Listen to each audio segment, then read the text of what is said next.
안녕하세요. 위젤라TV 시청하신 여러분들 반갑습니다. 저희 오늘 라떼 이 영화 하러 모였습니다. 전 더덕이고요. 이PD고요. 네, 민트마인드입니다. 네, 웅탈입니다. 네, 웅탈님.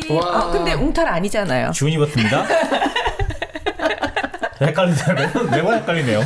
원래 거기 앉으면 나는 누구인가 여긴 어디인가 한번 어떻게 이렇게 정신없는 사람이 일하고 지는지 모르겠어요. 어떻게 사나 이 힘든 세상에서. 코딩할 때 앞에 뭘 했는지 안 잊어버려요? 그것도 기억 잘해요. 오, 신기하다. 흐름을 약간 건의적으로 보려오도록 하는 편이라서. 선택과 집중이네. 집중할 것만 딱 집중하고. 근데 너무 집중 많이 한 거 아니에요?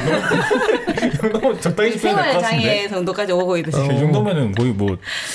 여행 다닐 땐 어떠세요? 네? 여행 다닐 땐. 여행 다닐 때 상관이 없죠, 뭐. 그렇죠. 완벽한 피로. 헤매는 대로, 그죠? 그죠. 제가 이 연결 때 여자친구랑 강릉 갔다 왔거든요. 네. 네, 강릉을 어디 숙소를 예약을 했어요. 근데 네. 그게 2월 선을 당일인 거예요. 당일 표가 없는 거예요. 그래서 전날 갔어요, 그냥. 전날 가서 그날 가니까 숙소가 없는 거예요. 그렇지. 근데 결국 잡았어, 또. 또 거기서 자고. 앞뒤를 맞추지 않고 그냥 중간중간 벌려놓고. 가서 뭐 할지 몰라. 강릉에 가니까 두부가 유명하더라고요, 또. 그렇죠. 두부 별로 안 좋아하거든요. 근데 맛있더라고요. 그러니까 먹어보니까. 그리고 뭐 바다가 있더라고. 강릉도 바다가 있더라고요, 보니까. 뭐래, 지금. 뭐야. 경포도 있고. 아니, 저는 이게 눈 보고 싶어서 눈 보러 갔는데 눈은 없고 바다 있고 그러더라고요. 눈은 글로 가면 안 되지. 그러니까 또 강릉에 커피가 유명하대요. 유명하죠. 그럼 테라로사. 맞아. 그러니까 가면 다 할 게 많아요. 여행 이런 식으로 다니죠. 방금 말한 대로 다니죠. 해외여행과 똑같습니다. 가보고 일단 괜찮은 것 같아. 마음에 듭니다. 길을 내후년에 이태리 가는데 같이 놀러 한번 가시죠. 아저 시칠리아 갔다 오셨잖아요. 네. 제가 시칠리아 또 최근에 책을 봤거든요. 네. 또 너무 가보고 싶더라고요. 꼭 가보세요. 그러니까. 제가 간단하게 안내해드릴게요. 아주 좋아요. 뭐 안내해드려도 뭐 소용은 없겠지만.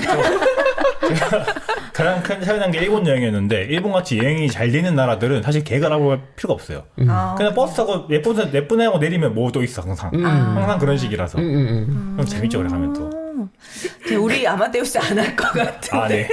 오늘 한 영화는 아마데우스인데 이 영화가 물론 영화 주요 스토리 같은 건 어차피 하다 보면 나오니까. 진짜? 다 보고 오세요 알아서. 네, 보니까 이게 80년대 말인가? 그때 나온 영화더라고요. 90년대 초인가? 그렇게 됐어요? 오래됐어요. 저도 몰랐어요. 그럼 제가 더덕님이랑 안 본 거예요? 그 영화를? 우리가 언제 만났죠? 그렇게 오래됐나? 나는 네, 꽤 오래된 영화더라고요. 한 90년대 중반 후반인 줄 알았는데 더 오래됐구나. 그러니까 나 갑자기 궁금해지네. 배경이 어차피 그때니까 중세라서 나는 찾아볼게요. 그렇구나. 또 방송이니까. 네. 저 원래는 그거 하고 싶었어요. 벤허. 네. 더 옛날 참 완전 그때 얘기하셨던 것 같은데. 1960년대. 그걸 하고 싶었는데 벤허도. 예전에 여자친구가 저는 사실 음악에 대해서 관심 별로 없어요. 뭐 음악의 아버지 어머니 잘 몰라요. 저는 그런 거 잘. 그러네. 저는 그냥 바하랑 고흐를 헷갈리는 사람이에요. 바하인지 고흐인지 헷갈리는 사람이란 말이죠. 네. 그래서 저는 그럴 수 있지. 볼프강 아마데우스 모차르트 것도 이 영화 보고 처음 알았어요. 그 볼프강 모차르트는 알았는데 그 살레리도 처음 알았어요. 이게 몇 년 전 영화죠? 85년 맞아요. 맞아. 되게 오래된 진짜 영화더라고요. 오래됐구나. 진짜 근데 오래됐네. 별로 오래된 영화 같지 그러니까. 않은데. 맞아요. 영화 배경도 그랬고. 가만히 있어봐. 이걸 내가 어떻게 해서 어떻게 본 거야? 굉장히 이상하네. 어쨌든 흐름이야 뭐 사실은 뭐 이게 언제 90년대 나왔던 2000년 나왔던 그쵸. 근데 이거를 극장에서 본 거는 그 전일 수 있는데 집에서는 얼마든지 다시 볼 수 있었으니까 집에서 다시 아니, 봤겠죠. 영화관에서 본 게 전 뇌리에 그래요? 박혀버렸던 영화라가지고. 그러면은 그런 영화 고등학교 보실 때 것 같지 갔나 않은데. 갔나 본데 김PD님이 이상하네. 왜 봤지? 네, 어쨌든. 한 게 이제 저는 음악까지 관심 줬고 잘 모르는데 그냥 모차르트가 그런가 보다 했는데 이제 여자친구가 옆에서 엄청 막 얘기를 하는 거예요. 모차르트에 대해서. 그냥 뭐 흘러 듣고 있었죠. 오늘 갑자기 그런 생각 드는 거예요.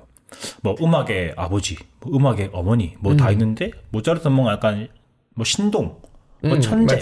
맞아. 그런 생각. 아니 그 예술계에 천재가 그렇게 많은데 얘는 뭔데 그 천재라는 그 뭐가 붙었을까? 약간 미들네임처럼, 닉네임처럼. 그냥 궁금한 얼마나 천재길래. 약간 모차르트에 대한 궁금함으로 이 영화를 봤어요. 영화 되게 재밌게 봤거든요. 이거 되게. 근데 영화 자체가 모차르트가 나오지 모차르트가 주인공은 아니잖아요. 그 옆에 있는 살레리라는 사람의 관점에서 시작이 되는 거니까. 그 사람이 그렇죠. 되는 거니까. 그래서 저는 이게 사실 이 영화를 보기 전에 역사적 사실을 먼저 찾아보고 이 영화를 봤기 때문에 와우. 그래서 봤는데 굉장히 인상 깊게, 그래서 저 또 인상 깊었던 게 처음 시작할 때 살리에리가 막 할아버지로 막 이야기를 하는 식으로 네네. 얘기잖아요. 정신병원에서. 처음에 고해 성사를 신부가 고해 성사 하러 와요. 아 하라 그래. 근데 그러면은 살리에리 할아버지가 피아노를 쳐 갑자기 막 이 노래 아세요? 그 다음에 자기 노래를 쳐. 근데 모른대. 근데 그 모차르트 노래 쳐. 바로 아는 거야. 요게 이제 이 장면에 나오는 게 그 열등감을 보여주는 거거든요. 맞아. 그러니까 그 시대적 환경, 그 시대적 배경 자체가 18세기다 보니까 음악은 우리 같은 것들을 위한 게 아니야. 왕이나 귀족들을 위한 거예요. 그래서 음악가, 작곡가들은 귀족이나 왕정의 직속 하인 노예인 거죠. 맞아요. 그러니까 그런 음악을 대중이 들을 일이 없어요. 그러니까 작곡을 엄청 많이 하더라도 대중들은 몰라요. 왜? 네가 만든 거는 뭐 저기 왕세자비 돌잔치 노래, 뭐 양중 누구의 생일 노래, 그거 1년에 한 번 듣고 끝이잖아요. 아무도 모르는 거예요.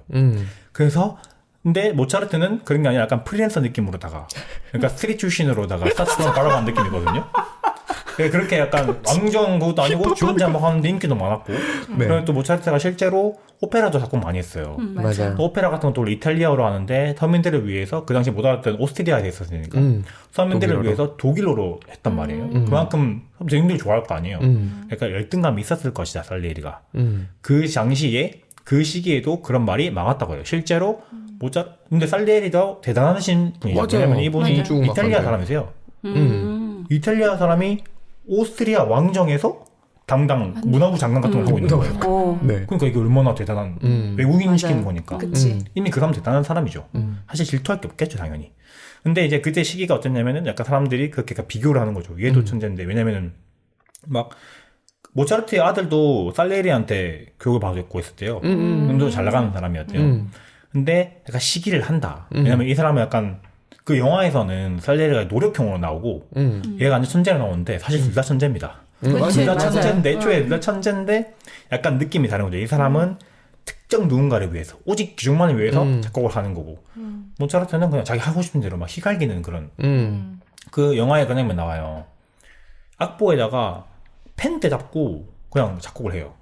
머릿속으로 이렇게. 난 이게 너무 인상 깊었던 거예요. 야, 이게 진짜 천재 아닐까? 머릿속에서 다 들리나? 그래서 찾아봤죠. 그런 사례를. 근데 실제로 그렇게 작곡하는 사례가 많다 그러더라고요. 음악 하시는 분들은 그렇게 하는 경우가 많대요. 그래서 갑자기 몇 빠졌네. 그 시대에서 모차르트가 어린 나이에 35인가 6인가 되게 젊은 나이에 돌아가시는데 뇌절하죠. 그래서 타살 의혹도 엄청 많았고 그 중에 이제 그때 나오던 말이 이거 살리에리가 질투를 했다. 그리고 실제 그런 인터뷰도 했었어요. 살리에리 그거에 대해서 자기가 모차르트를 싫어하는 건 맞지만 모차르트를 좋아하는 사람이 더 없을 거다.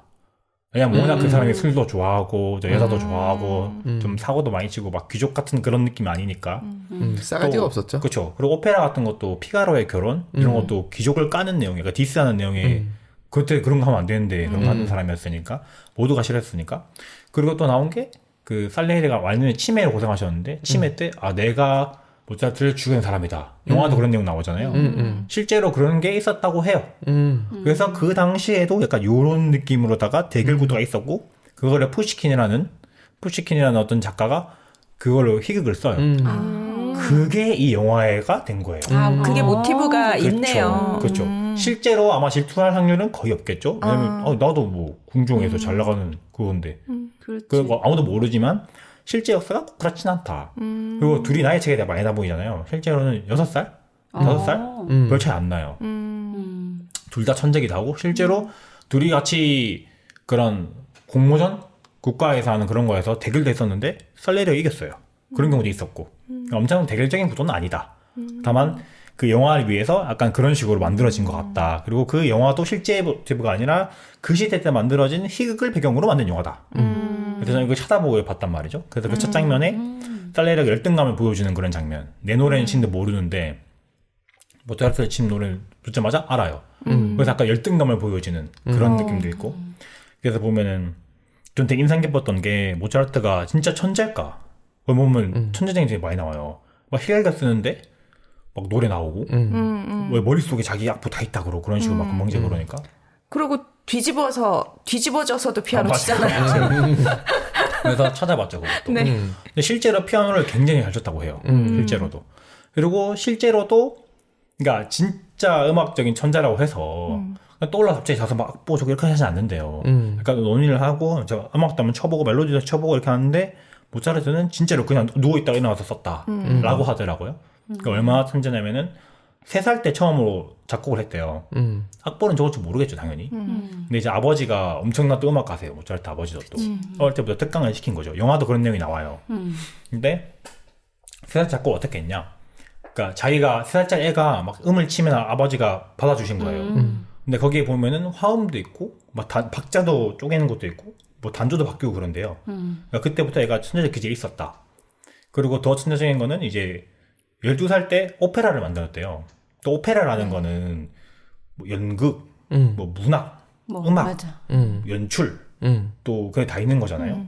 그것도 하나의 또 천재적인 일하기도 하고, 그 전에, 12살 전에 8살 땐가 교향곡을 만들어요. 근데 교향곡이라는 게 작곡이 진짜 힘들대요. 그치. 그렇죠. 모든 현악기가 악기가 다 60몇 개씩 들어가는 있는데 각자의 배치를 생각해서 작곡을 해야 되니까. 근데 그걸 모차르트는 앉아가지고 노래 몇 번 듣더니 펜타 작곡 만들었다는 거예요. 영화에도 그런 내용 나오는데 이거 진짜 얘는 천재구나. 얘가 진짜 천재구나. 그래서 살리에리도 찾아봤어요. 근데 얘도 당연히 천재죠. 얘도 몇 살 때 뭐 하고 뭐 다 음악 하신 분들 어릴 때 하는 게 다 그냥 기본인 것 같아요. 근데 이분도 이 정도까지는 아니었다. 모차르트만큼은 아니었다. 그리고 실제로 모차르트가 되게 머리가 좋았다고 해요.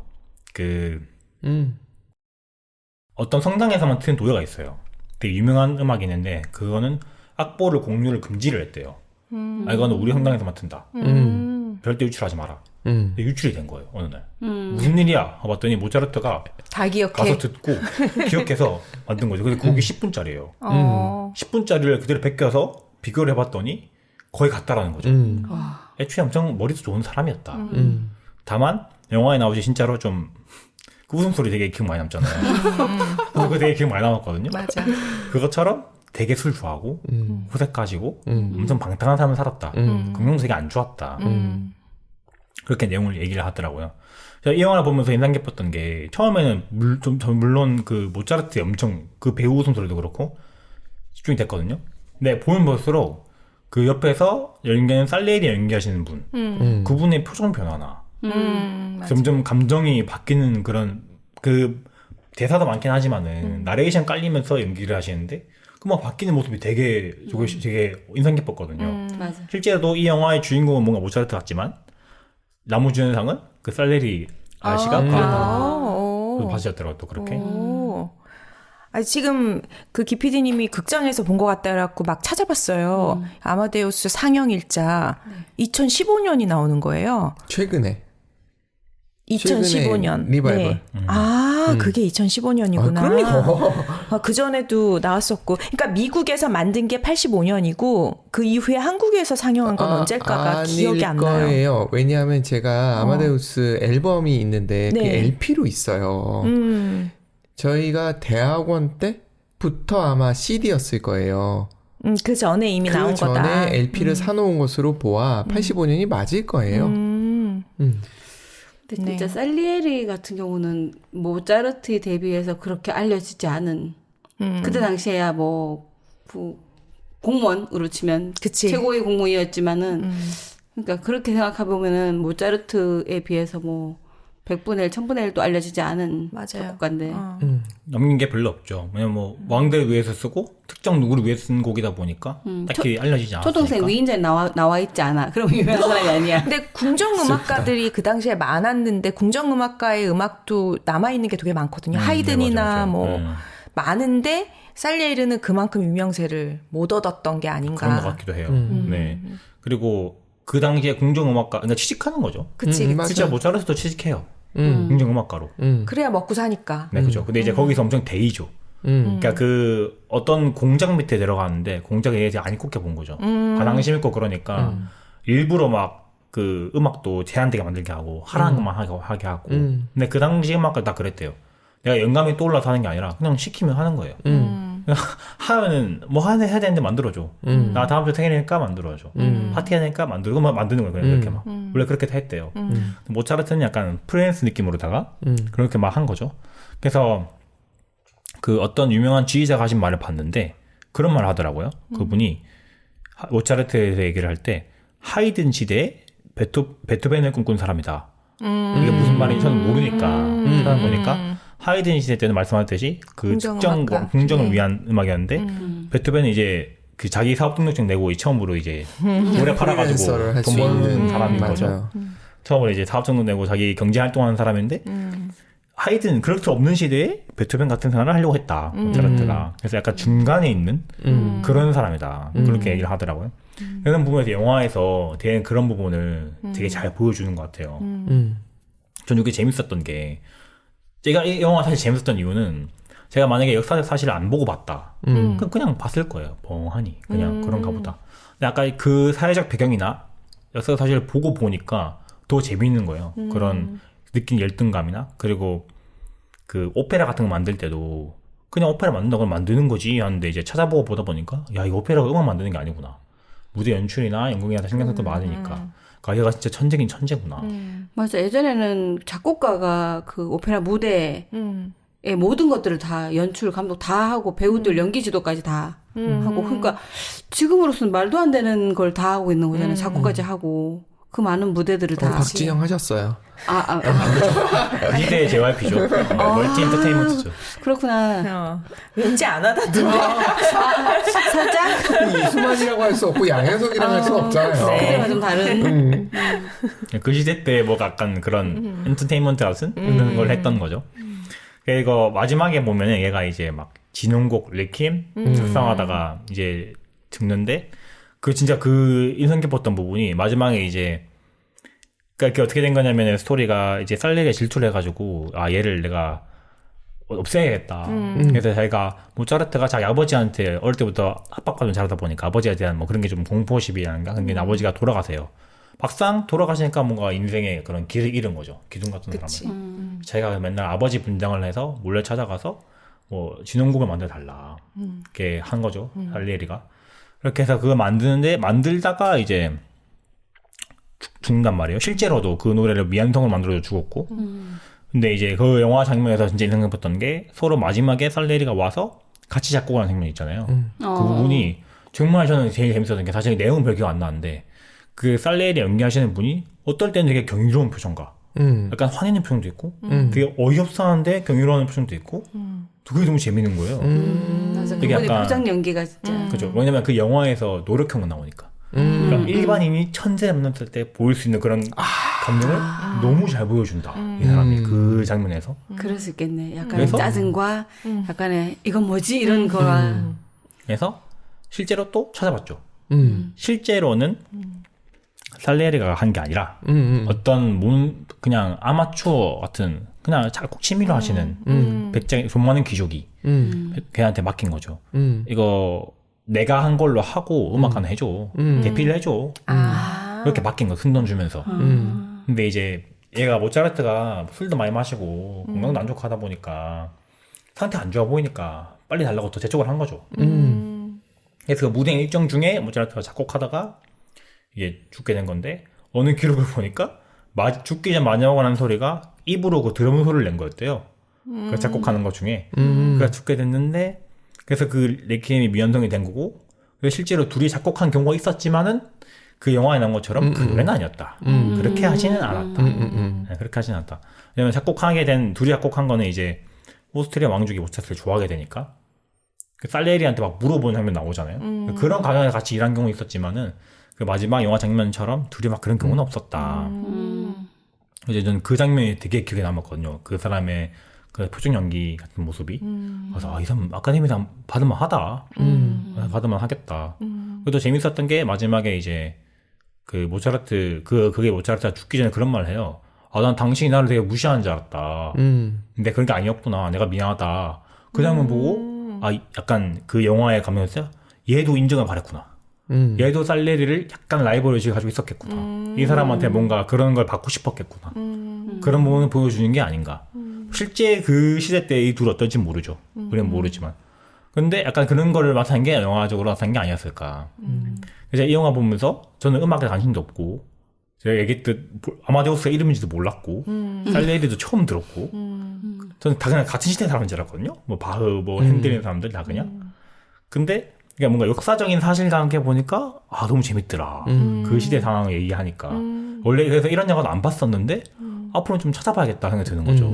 제가 배너가 맞아. 원래 하고 했던 이유도 그 시대 때 그런 스포츠잖아요. 그 그렇죠. 마상 경기가 그것도 되게 궁금한 거였죠. 그런 걸 보는 거였는데 내가 뭐 지금까지 관심 없었던 영화들도 아주 관점 바꾸면은 이게 재밌구나. 이런 게 알게 된 거죠. 그래서 이 영화 되게 굉장히 재밌게 봤습니다. 그러니까 완전 네. 바꾸니까 두부도 맛있더라. 강릉에서. 요즘 지금 그런 생각 들어요. 내가 이게 싫어하는 게 해보고 싫어하는 건 이제 싫어하는 건데 안 해본 걸 수도 있겠다. 내가 안 해본 걸 수도 있겠다. 맞아, 사람들이. 맞아, 안 해본 걸 수도 있겠다. 기억나는 게 그 모차르트 다른 저는 음악가들 영화를 좀 많이 본 편이라서 근데 맞아. 1대1 되게 음악가들 1대1 좋아해서 몇몇 개 봤는데 다른 영화들은 대부분 그냥 그 주인공의 그냥 스토리의 흐름을 뒀는데 이 영화는 모차르트 중심을 두지 않고 살리에리하고 거의 대등한. 근데 어떻게 보면 살리에리가 주인공 같이. 그래서 저는 이 영화를 이렇게 메인을 두고 옆에 있는 이 조연 같은 느낌을 주연으로 만들어 놓은. 이게 사실 살리에리의 그 감정을 더 많이 드러난 것 같은 저는 느낌에. 그래서 되게 영화를 이렇게 만들 수 있나 싶더라고요. 진짜. 그냥 일반 주인공을 만들고 그 주인공을 그러니까 흐름을 스토리의 흐름을 가는 건 별로 어렵지 않거든요. 그리고 안타까운 건 모든 예술가들이 이 비즈니스 개념이 없어가지고 맨날 등쳐 먹히고. 그래, 그러니까 한쪽이 발달하면 다른 쪽이 안 발달할 수밖에 없는 것 같아. 그러니까 저 예전에 내가 영화를 본 네. 그 미술가 여자분인데 하여튼 그 여자분도 끝난 남편한테 등쳐 먹히고. 누군지 안다. 하여튼 여자분 그리고 바이올리니스트 파가니니 거기도 끝내는 다 뒤통수 맞고 매니저한테 끝내는 이게. 근데 그게 진짜 예술가이지 않을까. 왜냐면 다른데 신경을 쓸 수 없는. 그쵸. 신경이 없기 때문에 신경이 없지. 맞아. 저 약간 그런 생각이 신경세포가 없지 않나? 약간 서번트 증후군인가? 약간 아스퍼거 같은. 그런 느낌인 건가? 그렇게 쪽 재능이 뛰어난 건가? 딴 건 좀 모르더라고. 이게 모든 세상이 다 그런 것 같아. 한쪽이 발달했는데 다른 것까지 다 잘하는 사람이 별로 없지 인간의 않나요? 뇌 크기는 정해져 있으므로 편의점 한쪽으로. 심리학으로 오시면 네. 잘 알 수 그런 것 같아요. 있습니다. 실제로 그 시대 때 모차르트는 굉장히 돈이 많았다고 그래요. 근데 굉장히 많이 썼다고 그래요. 맞아. 돈을 굉장히 많이 사치했어, 벌었는데 사치. 너무 많이 써서 못 따라가는 거예요. 수입이 나가는 거 못 따라가는 거죠. 맞아. 소득 많이 벌었는데. 까라마조프 형제들 쓴 누구였죠? 하여튼 그 사람도 네. 그랬다는 얘기가 엄청나게 있고. 많이 쓰셔가지고 엄청나게 빨리빨리 원고를 써야지 이제 그걸 메꿀 수 우리가 있는. 생각해 그때 막 뭔가 미술가나 음악가들은 죽고 나서 더 잘 본다는 생각이 있지만 그 당시에도 굉장히 부자였다. 근데 잘 다 많이 버는 썼을 사람도 뿐. 있다. 진짜 많이 썼을 뿐.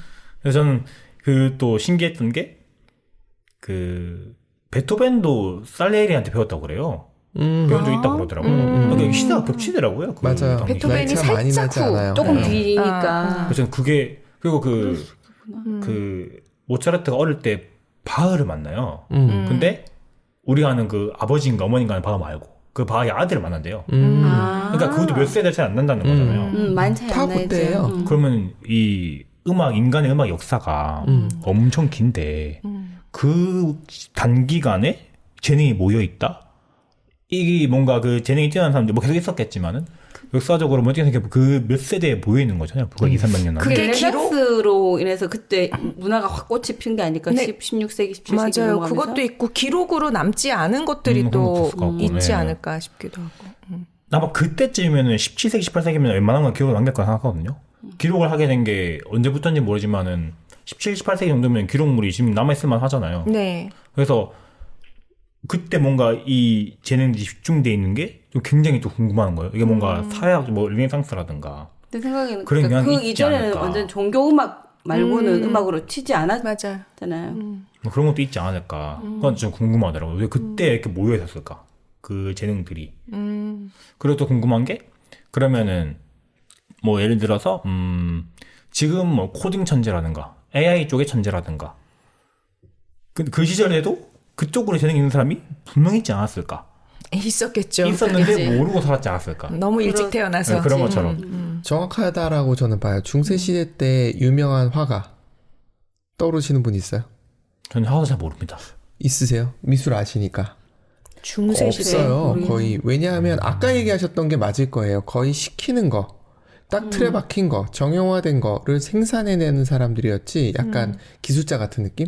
기술자를 하대하는 건 아닙니다. 저도 기술자이기 때문에. 어쨌든 그런 느낌이 강했던 시대에서 르네상스 넘어가면서 아무리 궁정음악가라 하더라도 자기 거를 표현할 수 있는 시대로 넘어가면서 그때부터 재능 있는 사람들이 드러났다라고 보는 게 맞지. 그 전에 말씀하셨던 대로 없었으리라고는 볼 수 없는 거죠. 코딩 천재가 있었다 하더라도 그쵸. 그 당시엔 그걸 보일 방법이 없는 거잖아요. 그렇죠. 이제 저는 그게 재밌는 거예요. 그럼 그 당시에 코딩 천재는 어떤 두각을 드러냈을까? 그 당시에 이런 제가 보기엔 코딩 천재들은 뭔가 수학적 사고나 이런 게 뛰어나다 생각하는데 농사 그 당시 이런 때 거 그 사람들 어떤 부분을 두각 그런 걸 드러낼 수 있죠. 그런 거에서도. 그라나다 같은 거 같은데 스페인 남부에 가보면 거기에 무어인들이 만들어 놓은 그 성당 성전 이런 거 있단 말이에요. 그런데 그 조각이 기가 막히거든요. 그 시대에 이걸 만들었다고 그런 걸 하지 않았을까? 그거는 패턴이라서 그건 기하학하는 사람들이 했을 거예요.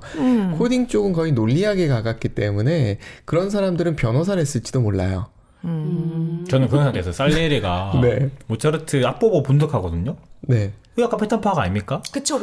과학은 패턴 잡는 거거든요. 그래서 음악하는 사람들이 다 수학 잘하고 또 수학과 음악이 연결되어 있거든요. 저 그렇게 생각했거든요. 그래서 약간 살리에리 현실을 왔으면은 코딩 잘하지 않았을까?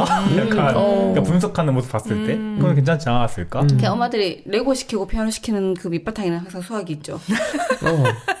어떻게든 항상 학습적으로 있죠.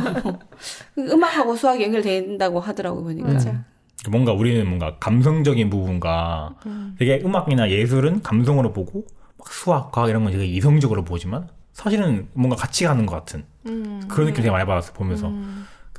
또 그런 천재 얘기들 보다 보니까 천재 진짜 많잖아요. 천재 너무 많잖아요, 진짜로. 진짜 많거든요, 천재들이. 많이 보셨어요?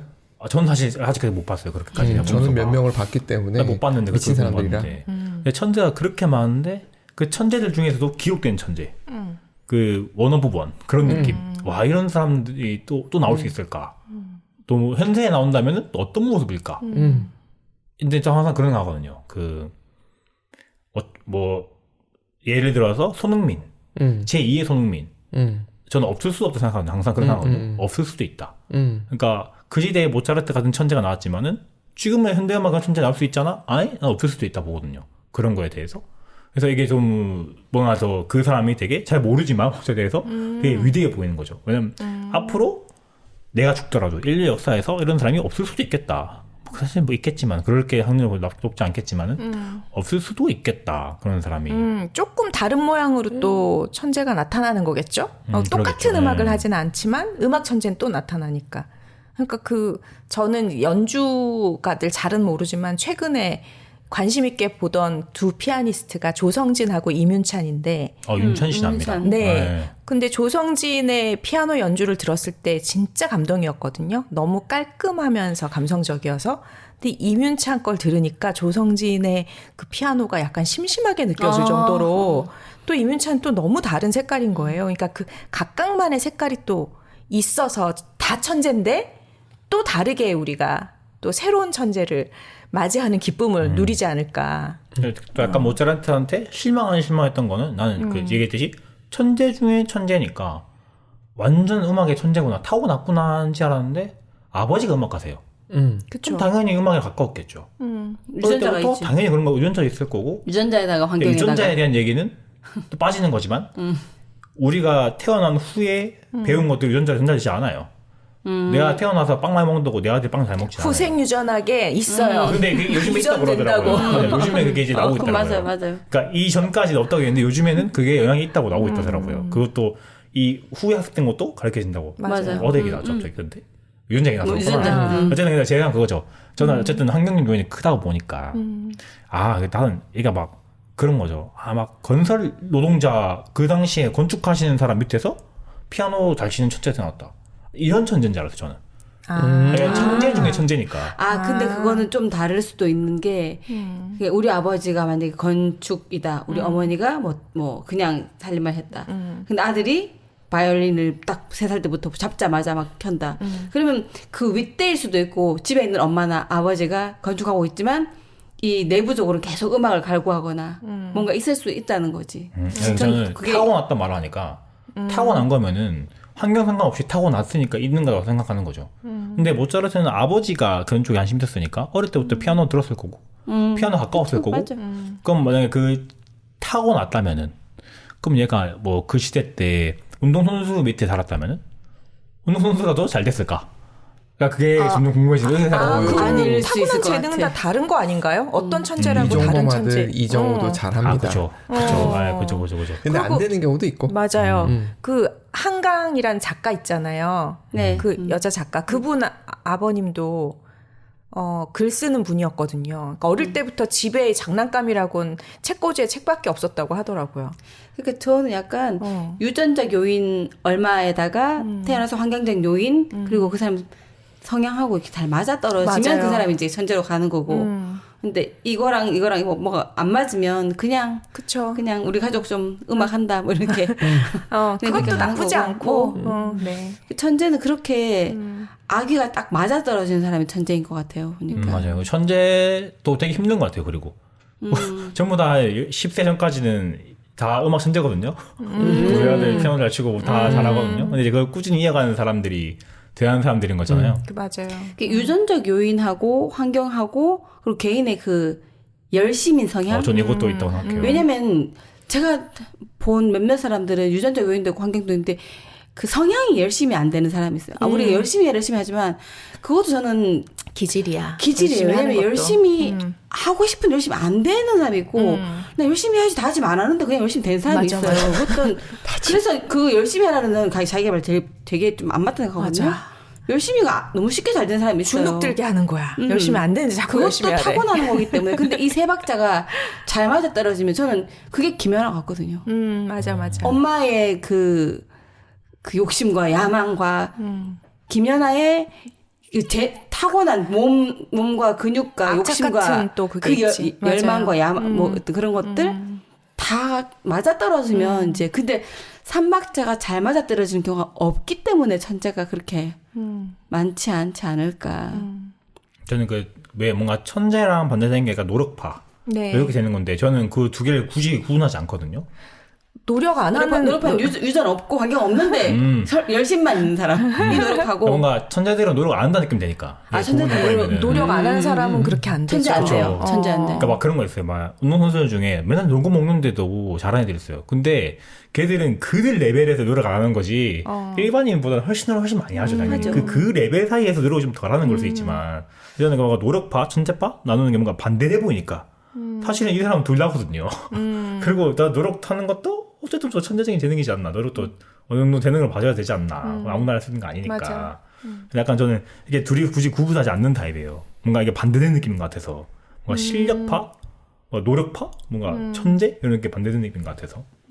저는 기억에 남는 내 친구가 고등학교 친구가 있었는데 수학을 꽤 잘했어요. 걔는 다른 시간도 늘 엎어져 자다가 머리가 길어요. 머리를 늘 이렇게 퍼뜨려갖고 책상에다가 커튼처럼 쫙 펼쳐가 자다가 도덕하고 수학만 딱 고개 들고 있거든요. 도덕쌤은 잘생겨서 보고 수학은 그냥 재밌어가지고 재밌다가 또 괜찮은 남자쌤이 와가지고 보는데 근데 얘는 진짜 공부를 하나도 안 하거든요. 근데 수학은 공부 안 하고도 되는 게 있잖아요. 어떤 애들한테는. 그치, 얘가 있죠. 그런 애거든요. 그리고 저희가 이과 네 반 중에서 얘가 항상 수학을 탑을 했는데 선생님 못 푸는 거 나가서 이제 풀어보라 하면 얘가 가볍게 간단하게 풀어요.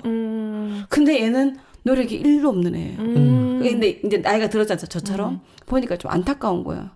거기에서 환경은 뭐 일반적인 환경이니까 본인이 애쓰고자 하면 뭔가를 해줄 수 있는 부모님들이었는데 노력이라든지 필요성, 열망 같은 게 아무것도 없는 거예요. 그냥 그게 그냥 그때 고등학교 때 수학 잘했다 하고 끝인 거예요. 그런 게 진짜 아까 말했던 맞아. 천재가 삼박자 맞는 게 잘 없을 것 같은 거예요. 근데 그 진짜 지금 모차르트 정도의 천재에 대해서는 생각을 좀 해볼 필요가 있는 것 같아요. 그 천재성은 조금 다른 차원이라고 보는 거예요. 노력만 갖고 그거는 절대 안 되고, 근데 그 재능의 수준이 어느 수준이어야 될까? 타고난 수준이. 이건 좀 많이 다른 수준이라는 생각이 드는 거죠. 그렇죠. 그러니까 저도 친구들 중에 이렇게 수학 잘하는 친구들이 있었단 말이에요. 근데 우리가 아는 그 HJ, 거기에 수학에 대한 그 천재성과는 다른 차원이에요. 그렇겠네요. 어떤 느낌인지 아시죠? 그러니까 모차르트에 대해서 물론 그도 연습을 했고 했던 것으로 알려져 있어요. 하지만 그 천재성이 살리에르는 그만큼 안 했을까? 라고 생각해보면 재능의 레벨이 분명히 다른 부분이 맞아요. 있었을 것이다. 우리가 보는 천재 정도는 살리에리 정도이잖아요. 그렇죠. 제가 살리에리 봤을 때 정도가 맞아요. 우리가 맞아요. 생각한 천재이고 천재. 모차르트 같은 레벨은 본 적이 없고 실제 그냥 막- 책밖 맞아요. 역사적으로 영웅이죠. 기록된 내용에서도 그런 내용 되게 많이 나와요. 음. 그러니까 다른 레벨의 내용이 되게 많이 나와요. 그러니까 일반적인 음악 천재들은 뭔가 작곡을 빨리 한다든가 그런 느낌인데 얘는 그냥 누워있다 일어나서 막 쓰는 거니까 그냥 갑자기 쓰는데 그게 음악이 되고 그냥 휘갈기는데 음악이 되고 휘갈기는데 오페라 연출 다 생각돼 있고 그래서 외계인이라는 소리를 80%가 듣죠. 80%인 것 그런 얘기 많이 같아. 나와요. 타고난 게 그냥. 얘는 그냥 어나더 레벨이라는 맞아요. 거죠. 그 천재 중에 천재는 그런 사람들이다라는 거죠. 그 시대 때도 몇 세대 전에 바흐 핸델 있고 몇 세대 전에 뭐 또 살레리 같은 그 위대한 사람도 있고 천재들 뜨고 빠지는데 그중 모차르트만 그렇게 천재라고 찬양하는 이유가 그게 진짜 특별한 천재였다. 진짜 특별한 사람이었다는 거죠. 그런 기억도 있어요. 막 술 먹으면서 그 영화 그런 장면 나와요. 그 장모님이 땡땡거리는 소리를 노래가 안 되잖아요. 그거 무슨 오페라에다 적용하죠. 네, 그게 실제 그 의미는 모르겠는데 술 먹다가 술잔 내려오는 소리를 듣고 그러다 작곡을 했는데 그게 또 왕정 곡으로 뭐 채택되는 그런 썰도 있어요. 그거 타고난 거지. 그러면 노력했다고 볼 수는 없고 그런 거. 그렇죠. 이런 건 진짜 타고난 그런 거죠. 거 타고난 그렇죠. 거죠. 그리고 그 사람은 애초에 말했듯이 머리가 좋은 게 연출 같은 것도 리허설도 잘 안 했대요.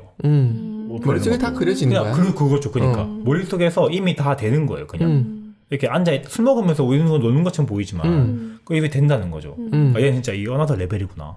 얘 다른 레벨의 사람이구나. 이제 타고난 천재성에다가 살짝 그냥 노력 한 스푼 맞아요. 한 스푼 얹은 정도고 살리에리는 보다 낮은 정도의 레벨로 그래서 약간 노력을 노력을 좀 했던 한 사람인 거고. 거고. 맞죠. 그럼 뭐 이렇게 한국에서로 치면 서울대나 뭐 카이스트 이런 애들이 살리에리 정도인가? 그럴 것 그 정도. 같아요. 이게 그 지금 서울대 카이스트 얘기를 하니까 제 대학원 때 저희 동기 중에 탑이 여자애였는데 거기가 수준 차이가 갭이 현격하게 났다 그러더라고요. 그리고 카이스트 나온 제 후배도 그 얘기를 하더라고요. 탑이 거기도 여자분이었는데 카이스트 다 똑똑한 애들이잖아요. 평균 20점 맞는데 혼자 독야청청 100점을 계속 맞더라는 거예요. 그럼 여기서 계속 공부는 못하겠다. 아이. 어딜 가야지. 유학을 가거나 뭐 이런 식으로 빠지게 되는데 그 천재성은 또 다르고 근데 그 사람도 정점은 아니거든요. 그 위에 또 있거든요. 그치. 그들은 상상 초월인 거지. 저는 바둑 얘기를 들으면서 바둑 선생님한테 바둑을 딱 떠보면 이 한 조금 해보면 아주 어려도 이게 바둑 판 보는 거면 수 보는 게 팍팍 나가는 진도 보이고 이미 어느 정도가 한 1년만 지나도 레벨이 확 다른 애가 보인대요. 그게 그렇죠. 머릿속에서 돌아가는 게 다르대. 그러니까 제가 생각하는 거에 다른 거죠. 그 이정우 얘기 나왔으니까 이정우가 중학교 고학년 때 중고등 형들이랑 하고 중학생 때 고등학교나 뭐 성인들이라고 야구하고 그랬대요. 근데 이종범 아저씨는 야구하지 말라 그랬대요. 재능이 없다고. 자기는 뭐 더 그랬으니까 사실은 자기는 더 잘했으니까. 워낙 대단했던 그랬으니까. 사람이죠. 메이저리거들 일하 보면은 초등학생 때 고등학생 하는 사람 많거든요.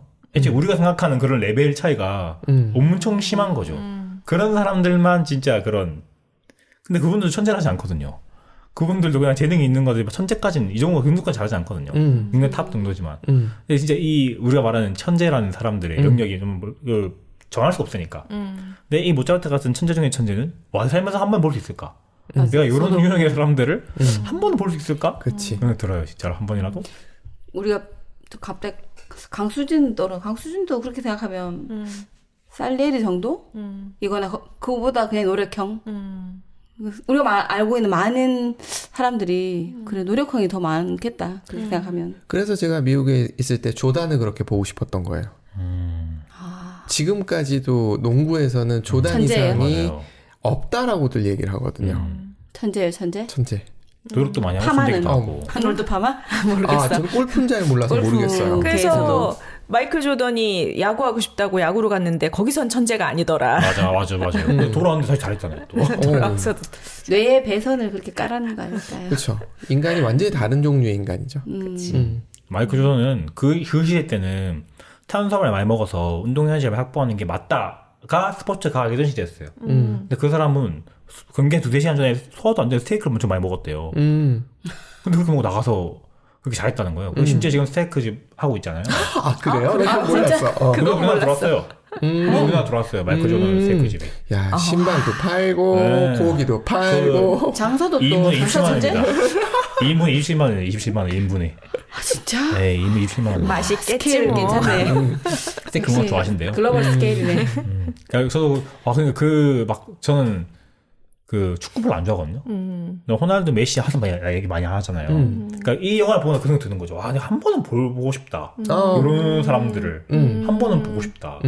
저는 뭐 제가 만난 그나마 천재는 아니고 그냥 언어를 되게 잘하는 사람이 있었어요. 그 사람은 지금 한 10개국 넘게 하거든요. 근데 그분은 어떻게 잘해? 라고 하면은 그냥 잘 됐어가 아니라 방법이 있으세요. 그러니까 내가 생각하는 천재는 방법이 없어야 되거든. 아, 그렇죠. 그죠. 그건 그게 아니었어. 네. 그냥 했는데 뭐 이런 느낌이어야 되는구나. 그렇죠. 그분은 천재하고 하면 그 정도죠. 그분 약간 대입을 하는. 영재지 그런 분들은. 그죠. 그 약간 아래급. 대입을 하는. 이 단어가 여기서 이 단어가 이렇게 대입을 하는 식으로 생각을 한다 하더라고요. 그러니까 방법이 이해가 되잖아요. 근데 내가 이 모차르트 같은 천재는 들어도 내 이해 안 되거든요. 맞아. 그런 사람 만나고 싶은 그러네. 거죠. 천재와 영재 차이네. 그래. 영재는 맵이 있고 로드맵이 있고 천재는 그냥 뚝 그러네요. 천재는 그래서- 누구를 가르칠 순 없겠다. 없어요. 그냥 외계인이에요. 우리가 보는 건 대부분 영재이지 않을까 싶어요. 그쪽 맞아. 그냥 영재. 서울 와서 막 그런 개발 세미나 여러 군데 가봤거든요. 그러니까 뭐 아마존에서 좀 유명한 회사에서 많이 오세요. 보면은 진짜 저런 생각을 하구나. 근데 그 들었을 때 내가 아예 모르는 게 나오는 게 아니라 이쪽으로 이렇게 하구나. 이게 관점이 다른 느낌을 받아요. 이건 천재가 아니잖아요. 아니 저렇게 한다고 여기 있어야 되는데 그런 게 좀 그런 걸 한번 느껴보고 싶어요. 물론 챗GPT한테 느낀 건 좀 있긴 하거든요. 좀 느끼긴 하는데 천재다 이렇게. 그런 사람 만나보고 싶어요. 뭔가 그런 사람들을 한번 어떤 느낌일까? 이 사람은 어떻게 하고 살까? 어떤 생각하고 살까? 레오나르도 다빈치가 그 전 이죠. 세대죠. 네. 거기도 천재잖아요. 뭐 그렇죠. 조각이나 미술 말고도 그렇죠. 철학, 뭔가 논리학 뭐 이런 맞아요. 쪽으로도 그러네. 그러니까 연습해서 되는 건 아닌 것 같아. 그런 분야를 다 한다는 건. 그러니까 이제 그런 분들 만나보고 싶은 거죠. 진짜 만나보고 그죠. 그러니까 내가 들어도 납득 안 되는 거 있잖아요. 그 납득되는 거 말고. 그러니까 기원을 알 수 거죠. 없이 그게 탁 튀어나온 천재고 기원이 있으면 그 영재다. 그렇죠. 본 근데 적 없다, 그런 거 만나기 힘들 것 같긴 그러면. 해요. 뭔가 음악적인 부분은 그럴 수 있는데 뭐 다른 부분은 좀 만나기 힘들 것 같긴 책에서 하다. 만나는 수밖에 그죠. 없겠네. 그런 방법도 있죠. 맞죠. 그런 방법도 있죠. 그렇죠. 약간 그래. 우리 평범하네. 근데 그런 생각도 들어. 그 사람들은 어쨌든 그런 엄청난 재능을 가지고 살면서 일상에서 부딪히는 게 되게 많겠다. 이게 다 가진 자는 아니겠다. 힘들겠다 살기. 약간 그런 생각도 좀 들고. 그것도 맞아요. 뭐 괜찮을 거예요.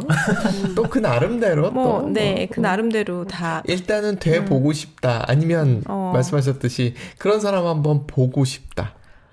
이거는 저는 공감해요. 그러니까 나는 보고 싶은 거는 그런 열망이 없네. 궁금하잖아. 어떤 사람일까? 그러니까 사실은 그 HJ 그분 같은 경우도 옆에서 보면서 되게 신기하다. 그러니까 저는 수학도 재밌어하고 관심이 있으니까 이렇게 얘기를 하다 보면 그 말씀이 딱 맞아요. 빨리 계산한다가 아니야. 그냥 뚝 나오는 거죠. 보이는 거야. 그럼 천재 영재야. 거기는 50% 천재가 80% 맞는 아닌가? 것 같아. 천재는 맞는데 단지 그게 워낙 천재들이 많으니까 그 천재 중에 천재에서 하위군인가 천재냐. 하위군인가?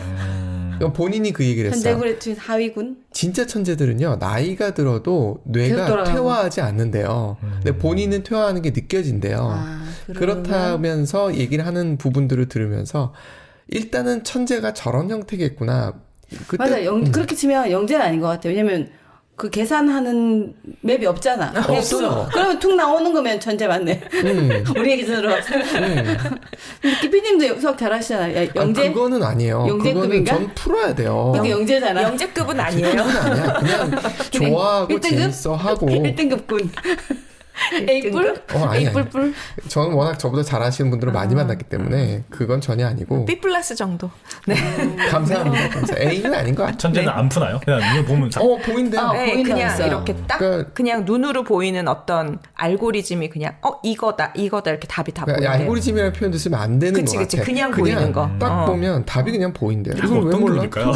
진짜 되게 어떤 분일까요, 진짜? 세상에서 사람이 그냥 어떤 걸 갖고 타고났다는 느낌을 본인은 모를 거야 아마. 그치. 안 갖고 타고나보지 않았기 때문에. 맞아, 그렇지. 우리도 그 사람 느낌 알 수 없어. 그치. 서로 몰라. 서로 모르기 때문에 그냥. 그러니까 이것도 그래요. 제가 봤을 때 천재는 아니더라도 영어하고 수학 잘하는 사람이 서로 다른 경우들이 많단 말이에요. 맞아요. 근데 전 언어 잘하는 사람들 보면 너무 부러운 게 그게 그냥 된 거야. 물론 노력을 했겠지만.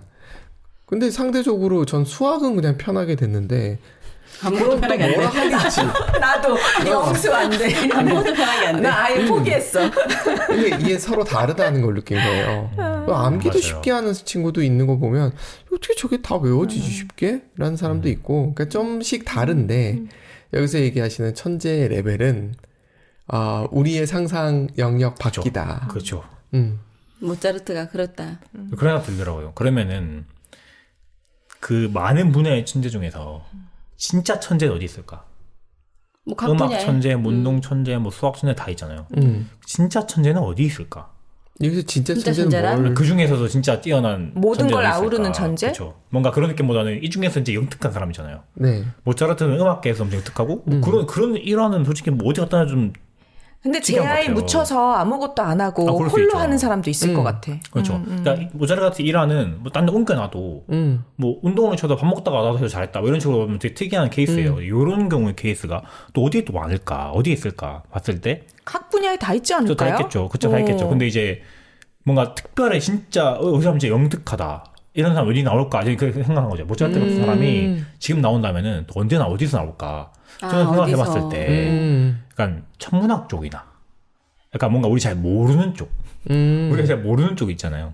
그런 게 많이 나오지 않을까? 천문학 쪽이나 뭐 생물학이나 물리 이런 거나 예술은 상시 나오지 않을까요? 예술은. 그럴 것 그게 이제 같죠. 예. 뭔가 되게 뛰어나다, 좀 덜 뛰어나다 이 차이 있을 수 있지만. 근데 예술은 이미 모차르트 같은 이미 선대가 있잖아요. 그 정도 레벨이 나오기 힘들 거 아니에요. 아니라고 분야. 생각하는데. 것 같아요. 분야. 천재, 모차르트는 지금 우리가 아니까 천재라고 생각하지만 지금도 아마 어딘가에는 그런 천재가 있을 것 같아요. 늘 얘기 드리지만 지금 우린 클래식이라고 하지만 그 당시 그게 대중음악이었거든요. 아, 그죠, 맞네. 맞네. 그렇다면 지금의 대중음악 중에 후대에서 봤을 때, 이 사람은 천재였어. 라고 후대에서 얘기하는 그러겠네요. 경우들이 있겠죠. 그건 또 인구도 그때보다 지금 훨씬 많으니까 확률적으로 봤을 때도 훨씬 많겠죠. 훨씬 많겠죠. 근데 그런 건 있어요. 예를 들어 물리학적으로 천재들이 빅뱅 하던 시기가 있었단 말이에요. 그게 1800년대 후반에서 1900년대 초반에 주로 이루어지거든요. 사실 그거 굉장히 희한한 일이에요. 왜 그때? 필요하니까 인간에게, 그 잘은 인류에게. 모르겠다라는 게 아니면 뭔가 새로운 게 예를 들어서 아이폰이 나옴으로써 앱 시장이 열렸고 인터넷이나 웹 시장이 열렸고 뭐 이런 형태가 아닐까라는 추정도 하고 그러니까 천재들이 한꺼번에 쏟아져 나온 시기들이 맞아요. 있었다라는 얘기도 해요. 그러니까 문화혁명 지나고 산업혁명 지나고 뭐 우주의 그런, 기운이 뭐 그런 때가 오지 않았을까. 신기하지 않나요? 저희 지금 우주에 사람 보내기 힘들잖아요. 냉전 때 사람 보냈어요. 미국이랑 러시아랑 냉전 때 몇십 년 전에. 그때는 지금 왜 안 보내냐고 하니까 그때는 그게 국가의 운명? 아, 그렇죠. 안 네. 보내면 우린 뒤진다였으니까 무조건 보내야 되는 그래서 보여주기 위해서. 설계도 남아 있는데 너무 급하게 하느라고 설계를 하면서 수정을 하거나 아니면 거기 노하우가 담겼을 거 아니에요. 그 노하우를 안 적어놔가지고 그리고 그분들이 거의 다 이제 은퇴하시고 아니면 돌아가셨잖아요. 그래서 똑같은 걸 못 만든대요. 근데 기술이 발전해서 기술이 발전해서 할 수는 있는데 비용이 어마무시하다고 전 들었어요. 과학자들 얘기는 그렇게 표현 안 하더라고요. 기술자들 입장에서 봤을 때는 그때 그게 그대로 구현하는 것조차도 쉽지 않다. 그러니까 사실은 기술이 발달하면 그게 돼야 되는데 그 노하우라는 게 우주 개발 쪽은 좀 다른 영역으로 봐야 된다 그러더라고요. 그래서 뭐 하여튼 그런 얘기들을 하더라고요. 재밌더라고요. 유인 우주선이 그 이후에도 있었잖아요. 우리나라 여자분도 타고 나갔다 왔잖아요. 그러니까 못 만드는 건 아닌 것 같아요. 달에 가는 걸 못 한다는 뜻이에요. 달에 갔다 오는 걸 얘기 드린 거예요, 지금. 그분들 말하는 우주는 그 지구에서 대기 얼마 이상 올라가면 우주라고 맞아. 거기 맞아. 갔다 오신 거예요. 맞아요. 거기 갔다 오신 거죠, 그분들은. 근데 저도 이렇게 왜 그게 안 돼? 하면서 저는 약간 이게 혹시 갔다 왔다고 가짜로 얘기한 거 아니야? 라는 생각을 좀 많이 했거든요. 근데 어떤 그쪽 전문가가 나오셔서 거기에 그 정도의 비용을 쓸 이유가 지금 없기 맞아. 때문에 안 한다고 네, 하더라고요. 지금 사실은 다시 보내려고 하고 있거든요. 네, 여러 맞죠. 가지 이유로 지금 달에 있는 무언가가 필요하고 여러 가지 이유 때문에 보내려고 하는데 그 마지막에 몇 가지가 또 안 되는구나. 그렇죠.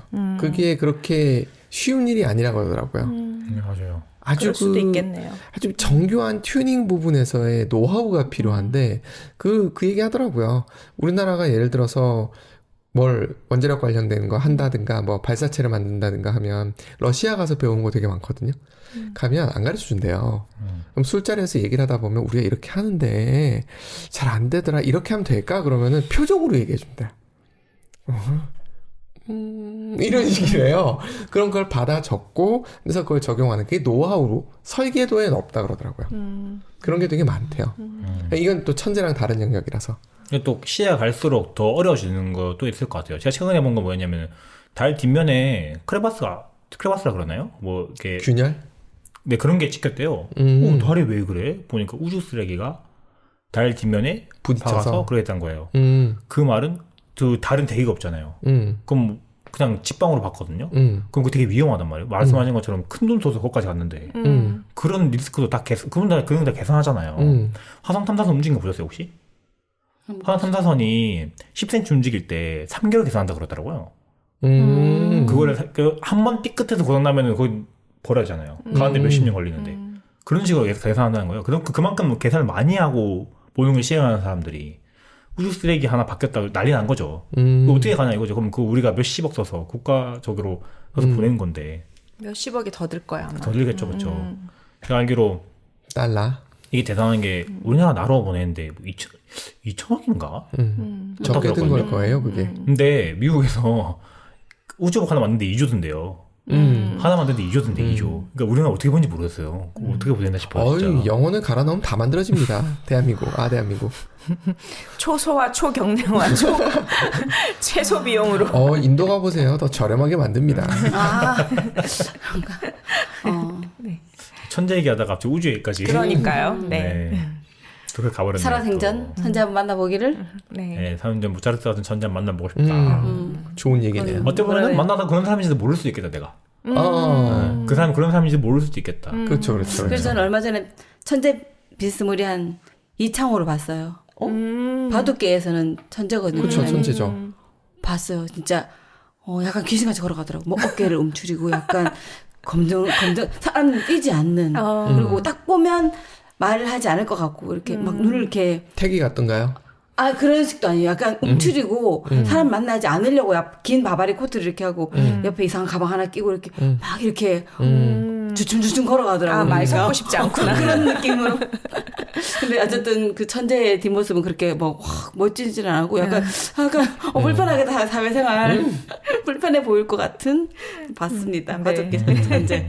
그렇죠. 이창호도 바둑 쪽으로는 천재죠. 요즘에 신진서가 엄청 신진서라고 누구랑 그치. 또 한국의 무슨 여자분도 완전 신기해. 인구 수로는 우리가 중국에도 일본에도 뒤지는데 바둑계에서는 우리나라가 그 거의 얘기 들어보니까 있더라고요. 있거든요. 중국은 시켜서 하는 바둑을 하는 거예요. 중국은 바둑을 하는데 동네마다 돌아서 바둑 좀 떠보고 또는 이렇게 뽑아온대요. 강제로 훈련시키는 거야. 근데 마지막에 왜 안 되냐면 자기 욕망으로 다들 올라온 게 아니기 때문에 끝에 가서는 우리나라가 훨씬 잘하는 게 제가 들어보니까 개인의 욕망으로 올라오는 게 훨씬 그게 크잖아요. 바둑은 공산국가다 보니까 이게 타의에 의해서 진행하다 보니까 끝에 가서는 안 되는 것 약간 같아요. 바둑 국가 사업인가요, 약간? 지금 한중일 중에서 지금 좀 너무 명지대학교 좀 없어진다고 지금 중국이 가져간다 그러고 막 그래서 지금 난리예요 저쪽에서는. 우리가 너무 무심해서 바둑계에서 저희나 잘하군요. 일본이 처음 제일 잘했고 그다음에 한국이 계속 지금 쥐고 있는데 그나마 명지대학교가 전 세계적으로 그 글로벌하게 학생들이 이렇게 유입되어 들어오는데 좀 없으면 근데 한국이 잘해요 진짜. 궁금해. 바둑 잘하는 사람은 장기나 체스 잘할까요?